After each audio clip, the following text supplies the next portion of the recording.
Okay, I just wanted to say this before I forgot it.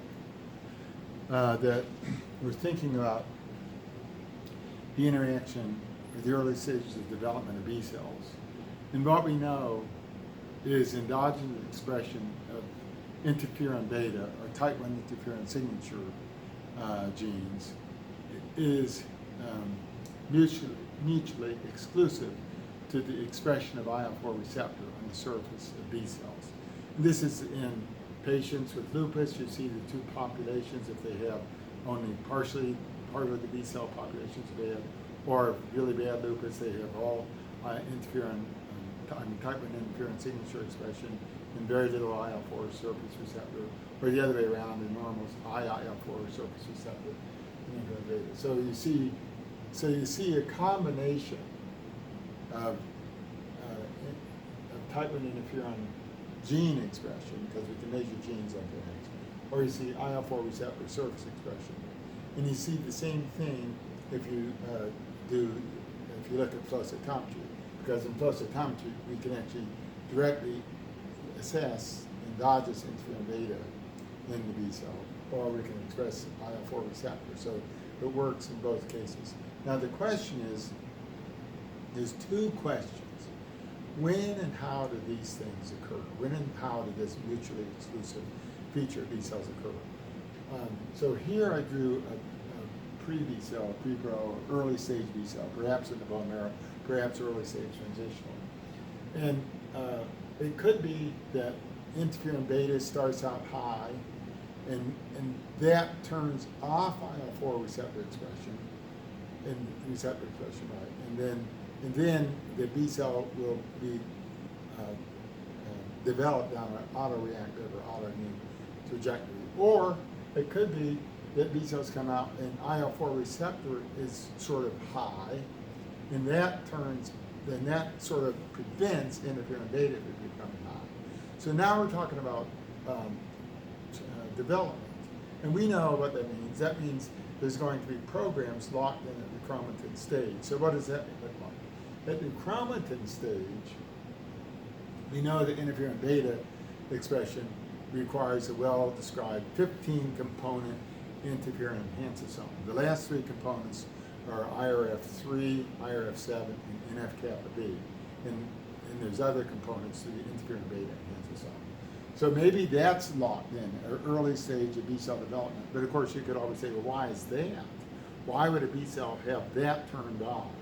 And that's, because that we propose that will lead to the trajectory of autoreactive B cell development. Or maybe they all have that turned on, because we also showed that promotes their survival. And then, for in certain cases of the B cell, IL-4 receptor is upregulated later and turns that off. Or maybe even earlier, we don't know where it is. Or it could be the other way around. IL-4 receptor could be high for B cell survival early on. And then some cells develop, they react with nucleic acid antigens or something in the components of the blood. They're going to be pro-viral reactive B cells. At that point, those B cells then upregulate interferon beta. We don't think that occurs but something makes them upregulate interferon beta. That's the question too, is why do they do that? And then that turns off IL-4 receptor expression. But we just know when we look even at the transitional stage of development, B cells are either one or the other. So you might ask, how does that work? There's the enhanceosome for interferon beta. For IL-4 receptor and BOC2 as associated transcription factor, we know that, as it turns out, Scott Jenks just said that these are hypermethylated in lupus. So, and somebody else said that too, so these are regulated. So IL-4 receptor, or BOC2, could be hypermethylated, and that will turn off those things. So promoter methylation should be increased. Yeah. So to turn them on, you have to decrease promoter methylation, hypermethylation, and that'll turn these on. And then maybe somehow that turns off. So early on, we don't know. We just know that some stages are like this. One handy thing is in the mouse, we could look at 5 different stages of transitional stage B cell. That goes up to here. And we showed the first stage, remember, that was based on expression of CD93 and 23. You know, early stage transitional B cells have high CD93, and as they progress, CD93 is downregulated and CD23 is up. So at the gene level, we were able to use the Fluidigm biomarker platform to show, which we can directly detect interferon genes, that interferon beta is high and the CD93 high at the gene expression, 23 low, interferon beta is high. And then as you progress along, you see the next thing is TLR7 is high, and interferon beta is low. And then finally, you get actually more interferon beta, but anyway, you get the TLR7 endosome assembly. This goes on, by the way, the macrophage knockout. I always like this one. They knock out interferon beta in macrophages, and they don't signal through TLR4. So there's something about interferon beta that enables assembly of interferon signaling pathways. You know, we know the TLR endosome, TLR7, 9 endosome, but TLR4, you know, IRAK1 and all that. You know, all that signaling pathway is dependent upon interferon beta first, and then the TLR signaling.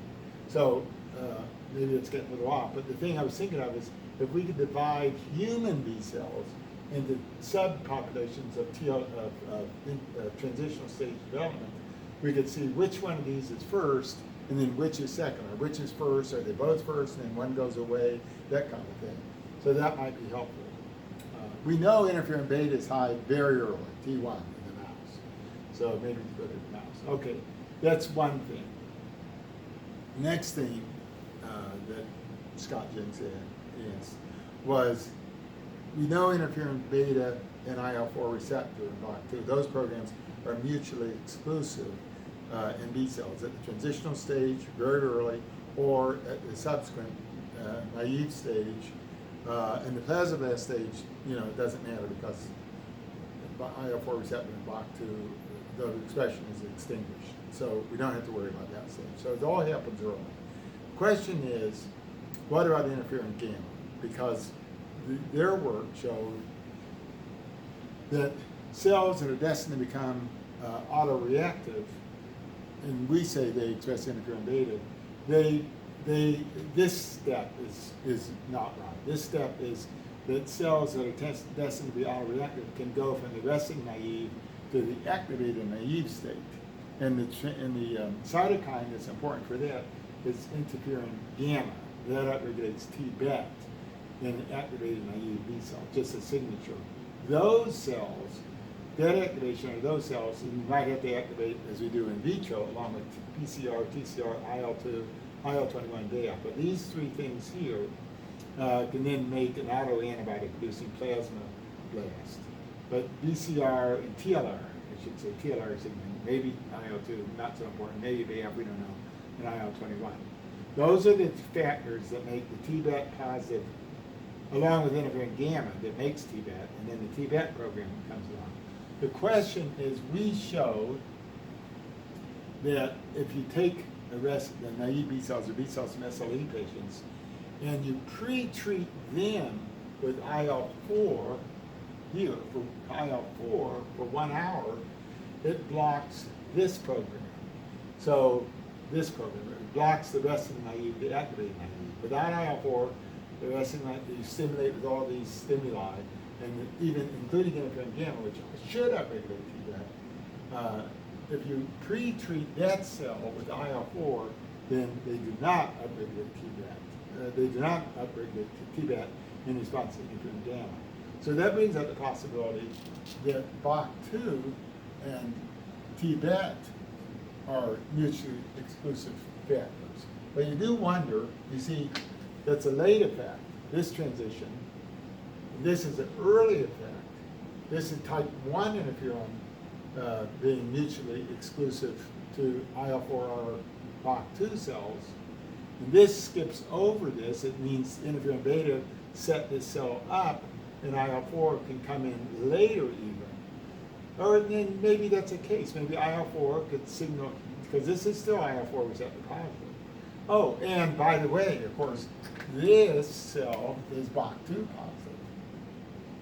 Right? The resting naive is BOC2 positive. So So the other question, in addition to which of these is first, does IL-4 act here?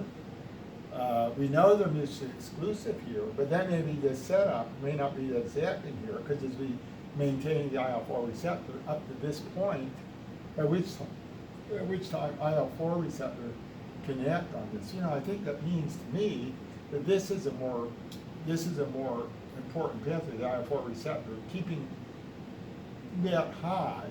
So BOC2 is here, and you can maintain that BOC2 and IL-4 here, in patients, allergy patients and worm infested patients, they do not develop autoimmunity. You keep this cell here from going to here, versus, so this thing might be better to put it down here, because it could go this might be the branch point. IL-4 receptor, BOC2 positive, that kind of thing. But then if they have interferon beta, it prevents this. So they may, so maybe the branch point is here. You know what I mean? So that it's like right here is a dichotomy. Even though it occurs earlier in B cell development, at the earliest transitional stage of development, its manifestation isn't until this late stage. So those are the two questions. With interaction between type 1 interferon and IL-4 receptor, or IL-4 receptor and type 2 interferon. Maybe type 1 interferon doesn't really do anything. Maybe that just sets it up so they don't express IL-4 receptor, and then later they're capable of responding to interferon gamma to move from resting naive to activated naive, because now BOC2 can go away. And maybe it was never there in those cells. So, okay, that's all.